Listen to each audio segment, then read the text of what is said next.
Welcome to the Deep Dive. Today, we're looking into something really quite somber, but definitely important. It's about the devastating flash floods in Texas just this past weekend.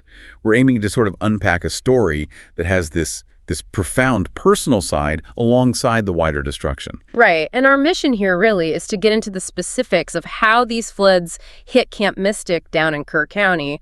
And, through that, understand the tragic links to a well-known family, giving some context that goes, well, beyond the headlines you might have seen. Yeah, the headlines often miss that personal depth. And this really became intensely personal with the loss of 9-year-old Janie Hunt. Could you explain that connection for us? It brings it into such sharp focus. Yeah, it's truly heartbreaking. Janie Hunt, she was the great-granddaughter of William Herbert Hunt. Now, William Herbert Hunt was the brother of Lamar Hunt, who, as many know, founded the Kansas City Chiefs. So you see that direct, devastating link right to the Chiefs' ownership family. Okay, right. The Chiefs connection. And what makes it even more poignant, really, is that this was apparently Janie's very first time going to Camp Mystic. It just underscores how unexpectedly tragedy can hit. That detail, her first time at camp. It really does capture the shock, doesn't it? So tell us a bit about Camp Mystic itself. How did this, seemingly lovely summer place become the center of such awful loss? Well, Camp Mystic is a Christian summer camp. It's located in Kerr County. And it was just completely overwhelmed by the floodwaters rising so fast, so ferociously. I mean, the sheer volume of water. It's hard to imagine being prepared for that. Right. And amidst all this, there were incredible acts of, heroism, too. Dick Eastland, he was the camp director and a co-owner. He actually died trying to save some of the children from the water. Oh, wow. That's incredible bravery. It really is. But the scale of the loss there at that one camp is just stark. When our sources reported, there were still 10 campers and 1 counselor missing. And confirmed, tragically, were 5 young girls who died in the flood, Janie Hunt among them. It's just devastating to even think about. Dick Eastland's bravery is something else. But the loss. And you mentioned the Hunt family. The grief must be immense. Tavia Hunt, Clark Hunt's wife, she shared some messages on Instagram. Yes, she did. And her words, they really convey that deep sorrow. She wrote, let me get this right, she said, "Our hearts are broken by the devastation from the floods and the tragic loss of so many lives, including a precious little Hunt cousin, along with several friends' little girls."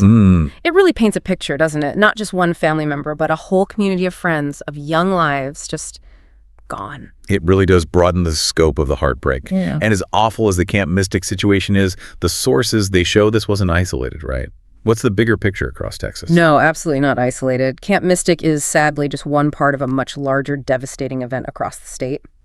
CNN was reporting that these floods claimed over 82 lives in total across Texas. 82. Wow. Yeah.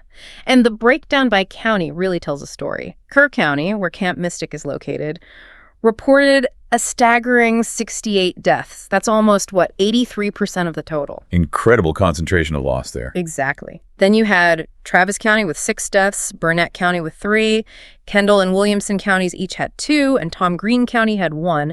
It just shows how these flash floods can be so incredibly localized, yet utterly overwhelming for those specific communities, like ground zero with almost no warning. That Kerr County number just really underscores the sheer intensity there. But, even with all this grief, this personal loss, the Hunt family, our sources say they acted pretty quickly. They did. It's quite a powerful example, actually. Just about an hour before Tavia Hunt posted about her family's personal loss, she announced they were making a very significant donation, a $500,000 donation to the Salvation Army. And she specifically said it was for immediate resources for rescue, relief, and long-term recovery efforts. It's more than just charity, isn't it? It shows a kind of responsibility, using their platform, their resources to try and help, even while they're grieving themselves. That's a really important point. So wrapping this up for you, our listener, what this deep dive shows is this really profound mix of incredibly personal tragedy, like with the Hunt family, and this huge widespread community impact from the floods. It's a stark reminder, really, of nature's power, but also, I think, the resilience we see in people. Definitely. And as we think about all this, maybe it leaves you with a question to consider. What does the specific nature of this tragedy happening at a place we think of as safe, like a summer camp?